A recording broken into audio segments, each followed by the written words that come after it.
एक कुमार है, तो अभी अभी ज्ञान में चलता है। तो पीछे क्या हुआ कि लौकिक परिवार में कुछ झगड़ा हो गया था, है ना। माता पिता से, छोटे भाई से झगड़ा हो गया, तो उसने घर छोड़ दिया था।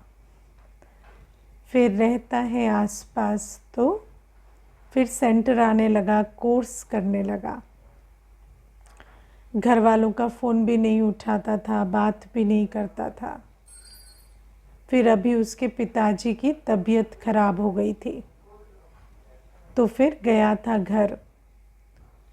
तो घर गया था, कई दिनों के बाद गया था। जाने से पहले भी जैसे ना उनसे लिखत में परमिशन ली थी कि मैं आ सकता हूँ या नहीं, है ना। बहुत ईगो में था ना, तो बोला लिख के दो मुझे, पिछली बार मेरे इंसल्ट किए थे, तो अभी मैं आऊँगा तो मुझे लिख के दो पहले। तो ऐसे करके गया था। फिर वहाँ झगड़ा हो गया फिर से, फिर आ गया।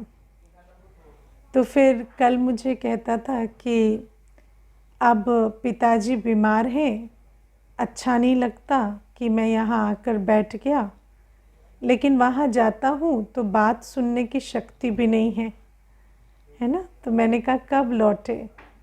तो कहते 3-4 दिन हो गए मुझे लौटे हुए, तो लेकिन मैं सेंटर भी नहीं आया और मैं ऐसे ही संकल्पों में बैठा रहा। तो फिर उसको पूछा मैंने कि ये जो घर भी नहीं रह रहे हो और सेंटर पे भी नहीं आ रहे हो, सारा दिन कर क्या रहे हो? तो कहता बस सोचता रहता हूँ, है ना, घर के बारे में ही सोचता रहता हूँ, लेकिन घर जाता हूँ तो सहने की शक्ति नहीं है ना। तो फिर मैंने उसको कहा कि जब अभी सहने की शक्ति नहीं है तो अभी घर की बात को छोड़ दो। अभी यहाँ जो रह रहे हो ना, अभी बाबा की याद में रहो, सेंटर आओ, अपना पुरुषार्थ करो, स्थिति बनाओ। तो फिर कहता उस बीच अगर पिताजी को कुछ हो गया तो फिर क्या, है ना। तो अब क्या है, ये एग्जाम्पल क्यों दे रही हूँ, क्योंकि आत्मा को क्या होता कि जब पुरुषार्थ की बात आती तो उसको लौकिक के संकल्प चलते हैं, लेकिन लौकिक में भी चलने की ताकत नहीं है आत्मा में। जब लौकिक में जाता है तो वहाँ रह नहीं पा रहा, और जब पुरुषार्थ की बात आती है तो कहता है कि अब मैं यहाँ रहूँ, पुरुषार्थ करूँ, तो फिर वहाँ जो अगर कुछ गड़बड़ हो जाए। तो मैंने कहा ठीक है, अगर ऐसा लगता है तो चले जाओ वहाँ, और वहाँ जाकर वो जो भी कहें, जैसे भी चलें, लेकिन अपनी जो फ़र्ज़ अदाई है वो करो।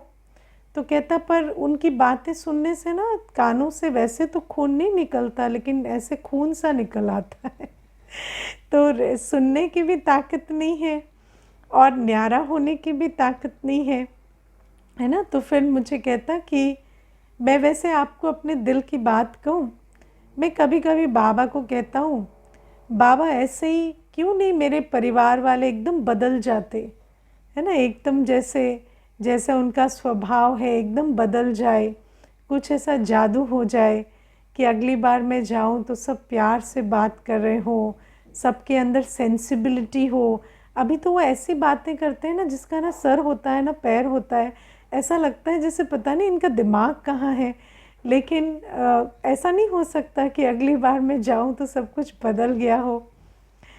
अब ये बातें क्यों सुना रही हूँ, क्योंकि आज प्यारे बाबा हमें कहते हैं कि अभी जिस संसार में हम रह रहे हैं उसमें तो हमारे कर्म बंधन भी है और विकारों के बंधन भी हैं, और जब तक हम कर्म बंधन और विकारों के बंधनों को पार नहीं करेंगे, चुकता नहीं करेंगे, तब तक नई परिस्थितियां नहीं मिलेंगी, है ना। तो बाबा ने आज हमें कहा कि तुम्हें अशरीरी बनना पड़ेगा।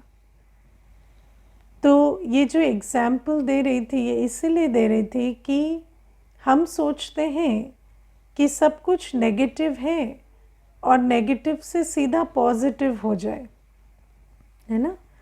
लेकिन नेगेटिव से सीधा पॉजिटिव नहीं हो जाएगा, कलयुग से सीधा सतयुग नहीं हो जाएगा, उसके बीच में संगम युग आएगा, है ना। कोई भी चीज़ को आप माइनस से प्लस में ले जाना चाहो तो बीच में तो ज़ीरो आएगा ना, नेगेटिव से ज़ीरो पे आएंगे, ज़ीरो से प्लस पे आएंगे। तो बाबा कहते हैं ऐसे ही अभी क्या है, तुम जिस देह से तुम्हारा लगाव है, जिन संबंधों से तुम्हारा लगाव है, जिस दुनिया से तुम्हारा लगाव है, वो उस दुनिया, उस देह, उस संबंधों में तुम्हारे कर्म बंधन और विकारों के बंधन बंधे हुए हैं। लेकिन अभी अगर उन कर्म बंधनों और विकारों के बंधनों को ख़त्म करना है तो पहले तो अशरीरीपन का अभ्यास करना पड़े। जिस देह, जिस संबंध और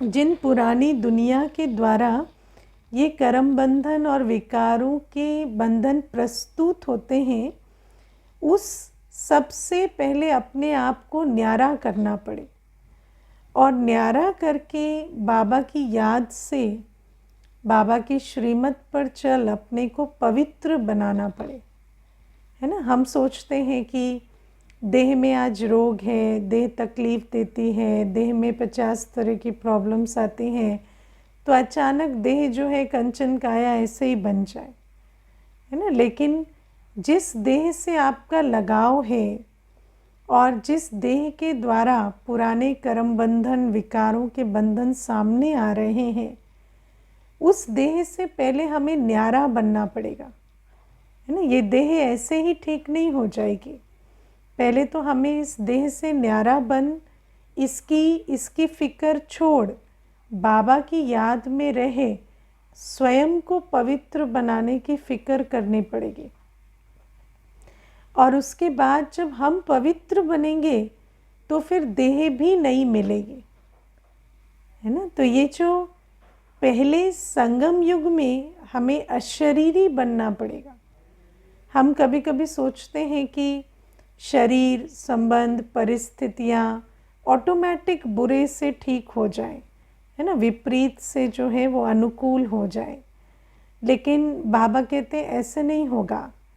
पहले तो हमें समझना पड़ेगा कि 63 जन्मों के जो विकार और विकर्म हैं, उस आधार से आज ये जो हमें टीस होती है ना, जो दुख होता है, जो डिस्कम्फर्ट होता है, शरीर के आधार से, परिस्थितियों के आधार से, संबंधों के बीच रहते, उस सब के लिए 2 बातें जिम्मेवार हैं। एक, जो हमने विकारों के संस्कार बनाए हैं, दूसरे जो हमने विकारों के आधार से कर्म कर कर विकर्मों का खाता बनाया है। और बाबा कहते जब तक तुम इस सब से न्यारे होकर मेरी याद में रहे, उन विकर्मों को विनाश नहीं करो, कर्म बंधनों को चुक्त नहीं करो, तब तक नई कंचन काया वाली देह या मीठे संबंध या अनुकूल परिस्थितियाँ, सतयुगी सृष्टि के सुख तुम्हें मिल नहीं सकते, है ना। इसीलिए ये बहुत इम्पोर्टेंट चीज़ है समझने की कि एक जन्म हमें बाबा ने आज कहा ना, मैं तुम्हें अगम निगम के भेद समझाता हूँ ना। शिव का डमरू डम डम बोले, अगम निगम के भेद खोले। तो बाबा ने हमें अगम निगम के भेद समझा दिए कि हम कहाँ खड़े हैं। हम आत्मा परमधाम से आए, 21 जन्म सुख का पाठ बजाया, 63 जन्म हम माया के प्रभाव में रहे, हमने विकार भी, विकारी संस्कार भी बनाए और विकर्म भी किए। और सबके बाद आज हम कहाँ बैठे, अंत में, जहाँ वो सारे खाते सामने आ रहे हैं। और अभी जब तक हम न्यारे बन बाबा की याद से उन सबको चुक्त नहीं करेंगे, तब तक वापस जाना और फिर सुख की दुनिया में आना पॉसिबल नहीं है। तो ये सारा ज्ञान बाबा ने हमें समझाया है। और फिर विकर्मों को विनाश कैसे करें, पुराना खाता चुक्त कैसे करें, ये सारी चीज़ें बाबा ने हमें समझाई। और आज बाबा जो हमें कहते हैं कि तुम्हारे विकारों के भी बंधन हैं और कर्म बंधन भी हैं, तो समझते हो इन दो बातों को, है ना। विकारों के बंधन के आधार, विकारों का बंधन और कर्म बंधन का जो कॉम्बिनेशन होता है ना, उसी से हमें दुख की अनुभूति होती है ना। क्योंकि एक तो कर्म बंधन है, कर्म बंधन के कारण विपरीत परिस्थितियां होती हैं। शरीर में रोग है, कष्ट है, शरीर के द्वारा हिसाब किताब आ रहे हैं, या संबंधों के द्वारा आ रहे हैं, या धन के द्वारा, या वस्तु वैभव की कमी के द्वारा, वो सारे हिसाब किताब आ रहे हैं क्योंकि पुराने कर्मों का खाता है। लेकिन उसके साथ साथ हमारे संस्कार कैसे हैं, बहुत विकारी हैं, है ना। तो इसीलिए विकारी संस्कार वाली आत्मा जो है उसको हर बात में तकलीफ होती है। अगर संस्कार शुद्ध होते, परिस्थितियां विपरीत भी होती तो चलता, या संस्कार विपरीत हो, संस्कार विकारी होते, परिस्थितियां अनुकूल होती तो भी चलता। लेकिन दोनों का कॉम्बिनेशन जब हो जाता तो फिर कष्ट की, दुख की अनुभूति होती है।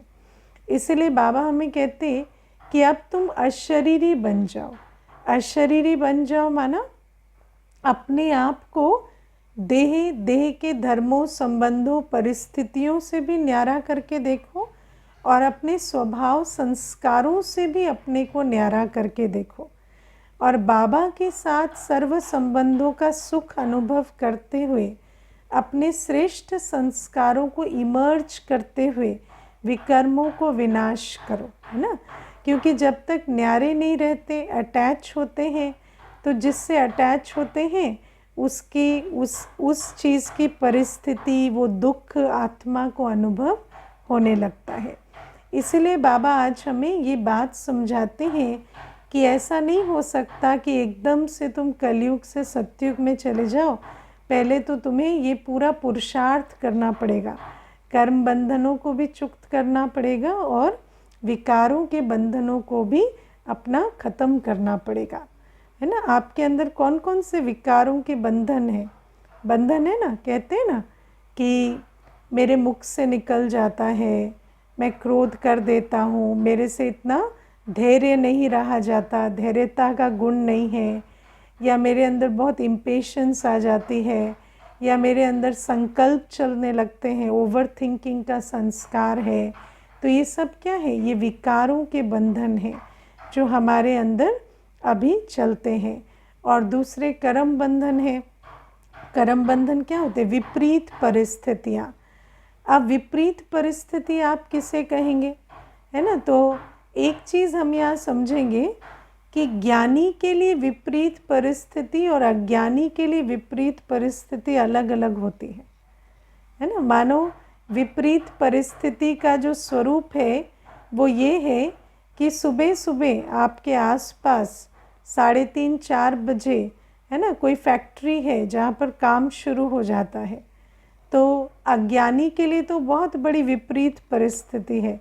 लेकिन ज्ञानी के लिए क्या है? ज्ञानी तो कहेगा मेरी तो लॉटरी लग गई, है ना, कि ये जो विपरीत परिस्थिति है इसके कारण मेरा अमृत वेला पक्का हो गया, है ना। तो बाबा कहते हैं कि ये जो कर्म बंधन भी है दुनिया में, देखो दुनिया में कहते हैं हम बहुत लोनली हो गए हैं, हम अकेले हो गए हैं, और जो ज्ञानी होगा वो तो कहेगा वाह कितना अकेला टाइम मिलता है, कितनी अच्छी बात है ना। मुझे याद है एक भाई थे तो उनका ट्रांसफ़र हुआ तो ज्ञान मिल गया था, तो मुझे कहते दीदी देखो अभी ट्रांसफ़र हुआ तो परिवार को छोड़कर जाना पड़ेगा, दूसरी जगह पोस्टिंग है।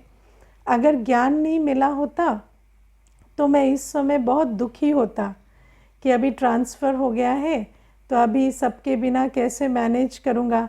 लेकिन पता नहीं जब से ट्रांसफ़र ऑर्डर आया है बड़ी खुशी हो रही है।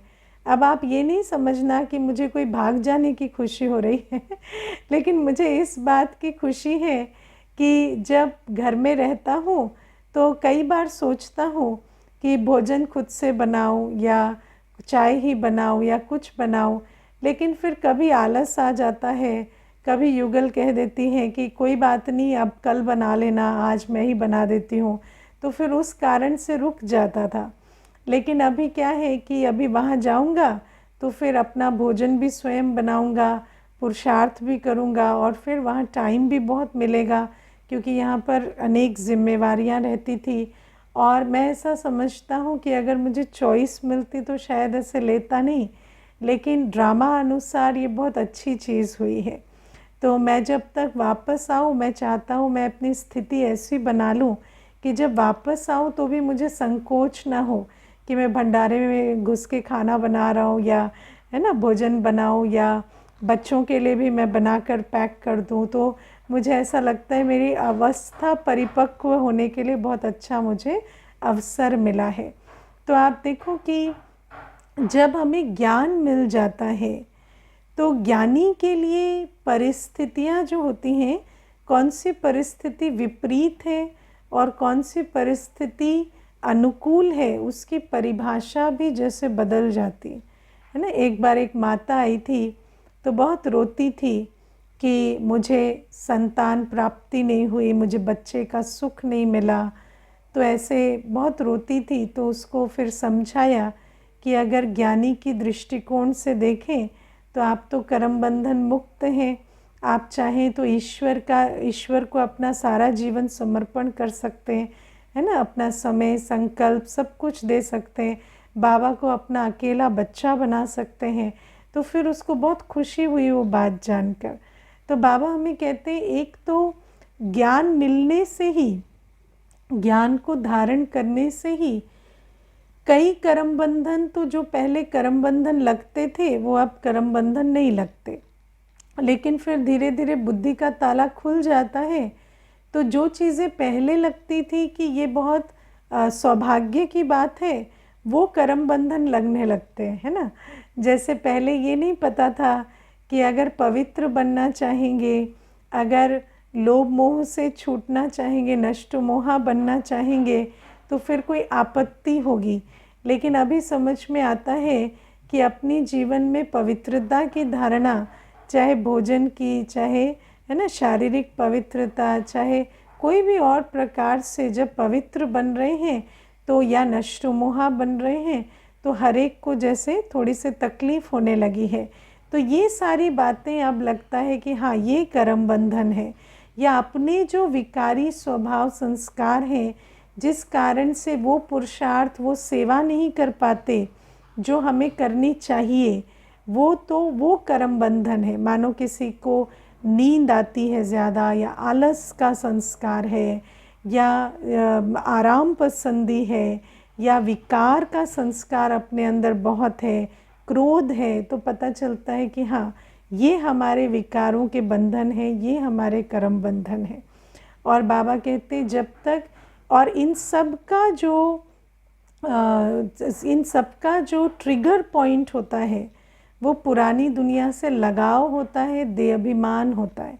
इसीलिए बाबा कहते अगर विकारों के बंधन से, कर्म बंधन से छूटना है तो पहले तो इस देह और देह की दुनिया से अपने को अशरीरी बनाओ, और फिर बाबा की याद में रहकर अपने अंदर इतना बल भरो कि जब इस देह और देह की दुनिया में कर्म में भी आओ तो विकारों के बंधन और कर्म बंधन के अधीन ना बनो, अपनी अवस्था जो है वो ना बिगड़े, अपना कर्म जो है वो ना बिगड़े। और धीरे धीरे जैसे कर्म के खाते चुक्त हो जाएंगे तो एक ऐसा समय आएगा जब हम ऐसी दुनिया में चले जाएंगे जहाँ ना कोई विकारों के बंधन है, ना कोई कर्म बंधन है। तो बाबा ये बातें आज हमें समझाते हैं। और फिर बाबा आज हमें कहते हैं कि तुम्हें फुल पास होना है ना, फुल पास होना है, सूर्यवंशी में जाना है। किस किस को फुल पास होना है? हाँ, फुल पास होना है कि नहीं होना है?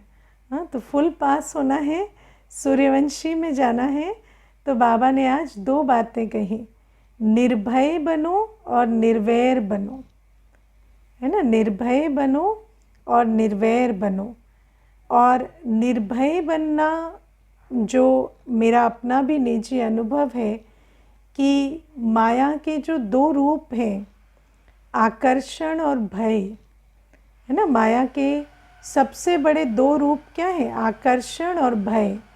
माया लुभाती है और माया डराती है ना। तो कई बार ब्राह्मण बच्चे जो होते हैं वो आकर्षण के चक्कर में फंस जाते हैं, और कई बार माया जब डरावना रूप दिखाती है तो डर जाते हैं, है ना। अब जैसे जब डराने का रूप आता है तो क्या होता है कि जब हम पुरुषार्थ और सेवा, है ना, दो बातें, जब हम पुरुषार्थ करते हैं और जब हम सेवा करते हैं तो कई प्रकार से हमें डरने की थ्रेट्स आते हैं, है ना। हमें कोई ना कोई धमकियां देते हैं, धमकियां मिलती हैं कि नहीं, है ना। मुझे एक माता कहती थी कि मैं पवित्रता की धारणा करती हूँ तो मेरे युगल मुझे हाथ पकड़ के ले जाते हैं और गेट के बाहर खड़ा कर देते हैं और कहते जो करना है ना इस गेट के बाहर करो और निकलो मेरे घर से,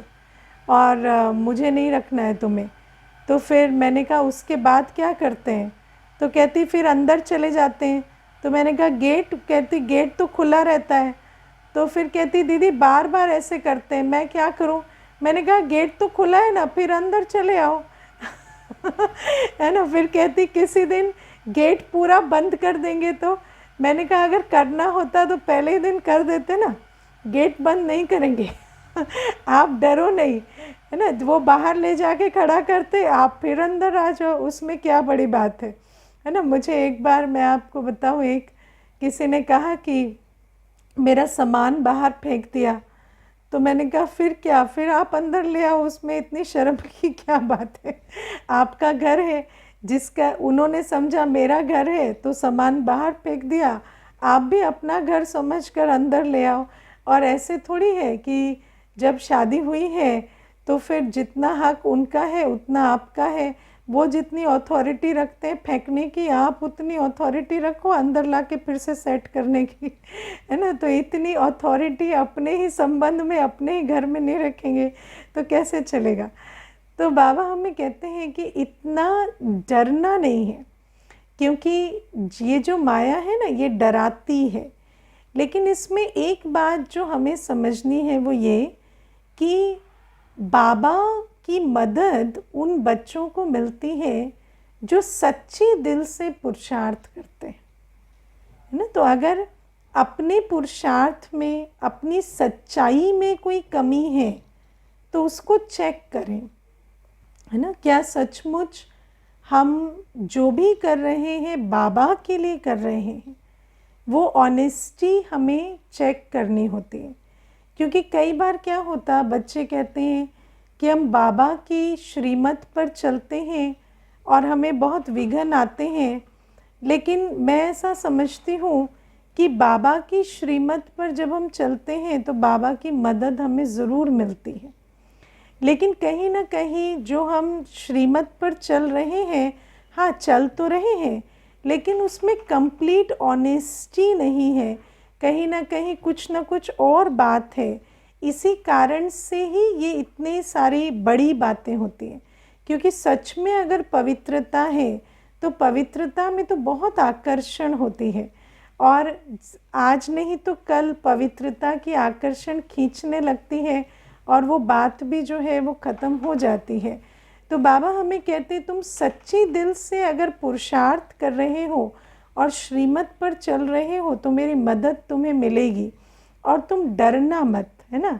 और एक चीज़, एक बात पक्की जैसे कर लेना कि श्रीमत पर चलकर कभी मेरा नुकसान नहीं होगा, है ना। श्रीमत पर चलने से कभी मेरा नुकसान नहीं होगा, ये बात हमेशा याद रखना।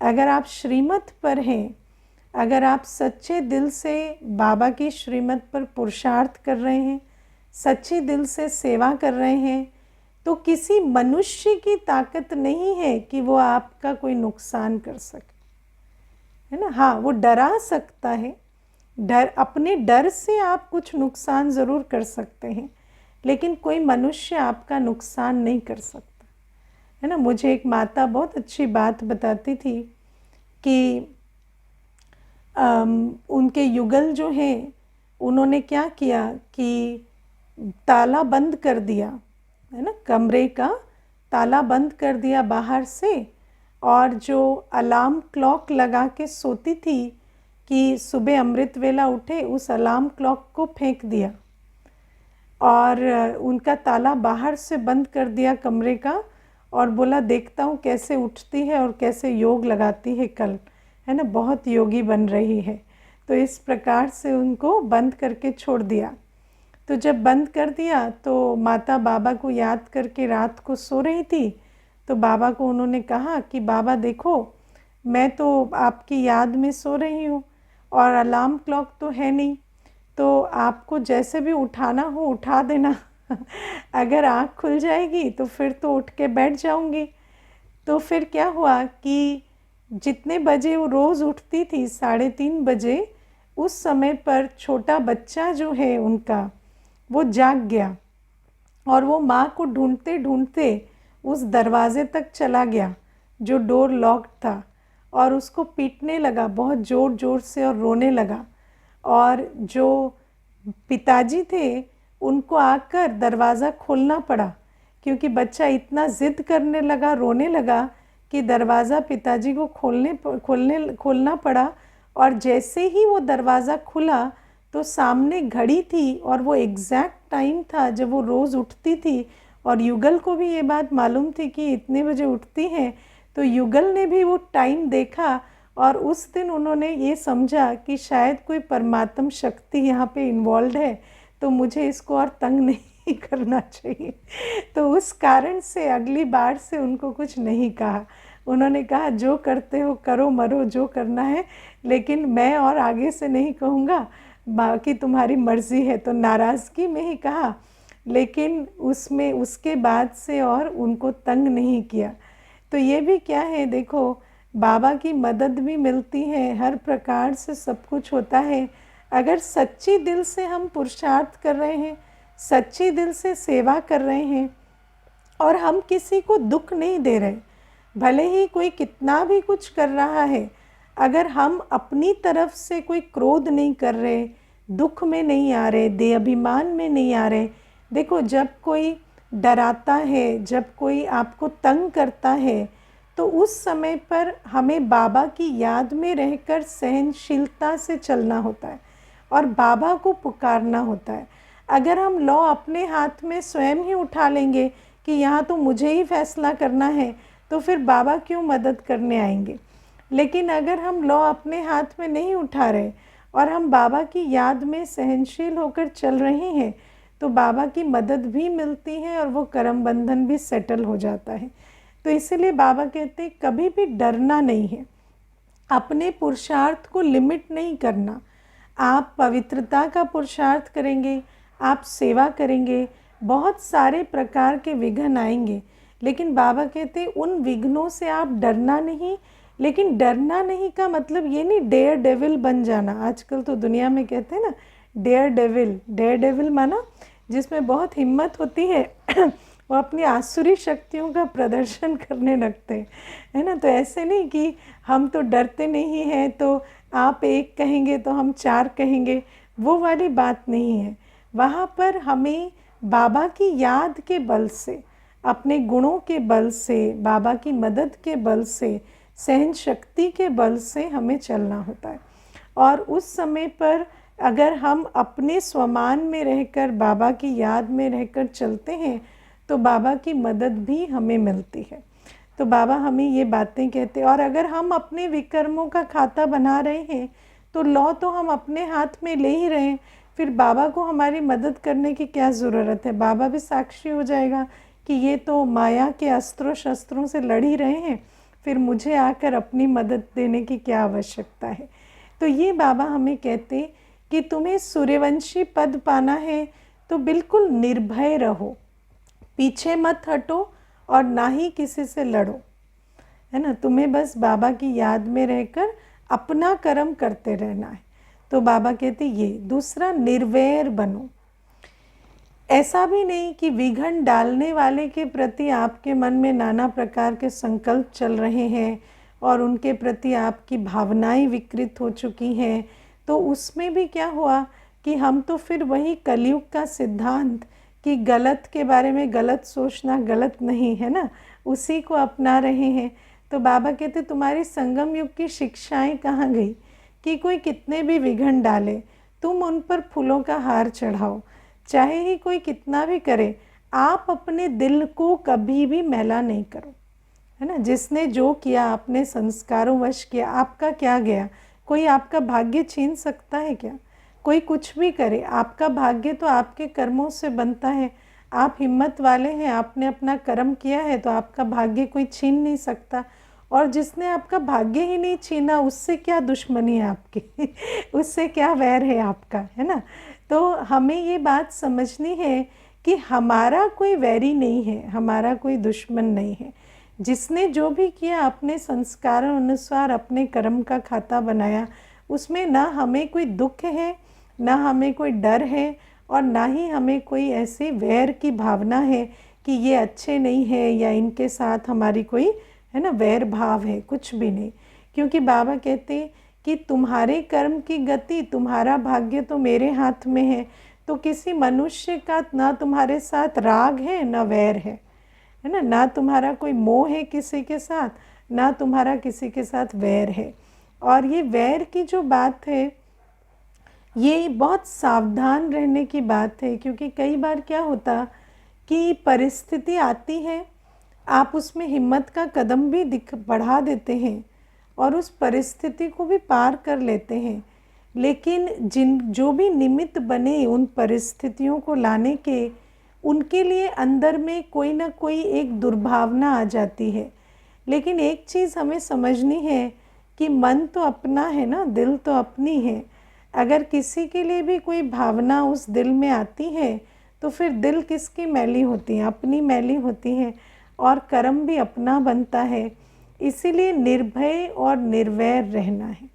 तो बाबा हमें सारी बातें समझाते हैं मुरली में कि एक तो तुम अभी समझो अगम निगम का भेद, कि अभी कर्म बंधन और विकारों के बंधन से बंधे हुए हो, अशरीरी बनकर बाबा की याद के बल से इनको विनाश करो और पवित्र बनो, और फिर पवित्र दुनिया के मालिक बनो। और साथ में माया के विकराल रूप से कभी घबराना नहीं, और ना ही किसी के प्रति अपने मन को मैला करना। और बाबा आज हमें कहते हैं कि अगर अंत की भी घड़ी आ गई, है ना, शरीर भी छूट रहा है, तो उस समय पर भी ये इम्पोर्टेंट नहीं है कि हम आज मरे या कल मरे, है ना। कई बार तो मनुष्य क्या सोचता है, देखो अभी मुझे एक भाई थे तो मुझे कहते कि दीदी मुझे बताओ कि हमारी माता जी हैं तो वो वैसे बिल्कुल रिस्पॉन्ड नहीं कर रही हैं ट्रीटमेंट को। तो अभी डॉक्टर कहते हैं कि वो क्या कहते हैं उसे, मुझे याद नहीं, वो जो रखते हैं उसमें, है ना, लाइफ सपोर्ट पे, है ना, जो लास्ट में, तो कहते हैं कि उस पे उनको रखें और उनको चलने दें, या फिर ऐसे घर ले आएं और फिर जैसे भी उनकी शरीर तो छूटना ही है, ये बात तो समझ में आ गई है, पर वो रखें उनको लास्ट में लाइफ सपोर्ट पे या ना रखें। तो मैंने उनको कहा कि ये जो आप ये प्रश्न पूछ रहे हैं ना, ये गलत प्रश्न है ना। क्योंकि वो आज शरीर छोड़ती है या महीने बाद छोड़ती हैं, क्योंकि माताजी की आयु 92 है ना, वेंटिलेटर पे, है ना। तो वेंटिलेटर की बात वो पूछ रहे थे कि 92 की आयु है, तो आज शरीर छोड़े या महीने बाद छोड़े। तो मैंने कहा उसमें क्या फ़र्क पड़ेगा? तो कहते फ़र्क तो पड़ेगा ना दीदी, अगर वेंटिलेटर पे नहीं रखा तो मित्र संबंधी कहेंगे कि बेटा कंजूस है, उसने माँ पर खर्चा नहीं किया, है ना। तो वेंटिलेटर पर रखते तो थोड़े दिन और रह जाती, लेकिन घर ले आए तो उस बदनामी से डरने के लिए शायद वेंटिलेटर पे रखना पड़े। तो मैंने कहा जो प्रश्न है ज्ञान का वो ये है कि हम कब शरीर छोड़े नहीं, कैसे छोड़े, है ना। तो अभी जैसे माता जी है हॉस्पिटल में, तो उनको मुरली सुनाते हो, है ना, उनके लिए कुछ प्रबंध किया है कि वो बाबा की याद में रहे। तो कहते नहीं, वो तो जब से हॉस्पिटल गई हम इतने अफरा तफरी में रहे, इतनी हड़बड़ी में रहे, ऐसे फुर्सत ही नहीं लगी कि उनको कोई हम सोचें कि बाबा की याद दिलाएं या मुरली सुनाएं। तो मैंने कहा देखो, मनुष्य किन चक्करों में रहता है कि कब शरीर छोड़ना है, आज नहीं कल शरीर छूटे, परसों छूटे, और 1 महीना डिले हो जाए, लेकिन वो बड़ी बात नहीं है। बाबा कहते बड़ी बात ये है कि अंत की भी घड़ी आ जाए तो हमारा जो ध्यान है वो इस बात पर रहे कि हम जब शरीर छोड़ें तो गंगा, दुनिया में भक्ति में कहते हैं गंगा का तट हो, गंगा जल मुख में हो। तो बाबा की मुरली सुनते हुए बाबा की याद में हम शरीर छोड़ें, ये हमारा लक्ष्य होना चाहिए। और अंत में कौन ऐसी अवस्था में शरीर छोड़ सकेगा जो कभी भी मुरली मिस नहीं करता हो, जो सदा बाबा की याद में रहता होगा ना, जो हर दिन क्लास में उपस्थित होता होगा टाइम से, जिसका हर चीज़ का, याद का, ज्ञान का टाइम टेबल ठीक है ना, उसको लास्ट में समय धोखा नहीं देगा। वो ऑटोमेटिक उस स्थान पर पहुंच जाएंगे, है ना, बाबा के घर में या बाबा की क्लास में वो पहुंच जाएंगे अंत के समय। और उस समय भी वो बाबा की याद में, या क्लास का टाइम है तो क्लास के टाइम पे ही शरीर छोड़ेंगे। तो बाबा कहते इतना हमें अटेंशन देना है कि हमारी अंतमते सोगति इस बात से नहीं होगी कि हमने 70 की आयु में शरीर छोड़ा या 80 की छोड़ा या 50 की छोड़ा, लेकिन जो अंतमते सोगति इस आधार से होगी कि हमने किसकी याद में और किस अवस्था में शरीर छोड़ा। इसीलिए when you die is not the problem, how you die is the problem, है ना। और ज्ञानी को हमेशा बहुत अटेंशन रहता है कि वो ऐसे संस्कार बनाए, ऐसा रूटीन बनाए कि अंत की घड़ी में भी वो जो संस्कार और वो जो नियम बनाए हैं, वो जो रूटीन बनाया है, वो उनका साथ दे। ठीक है ना। ओके, ओम शांति।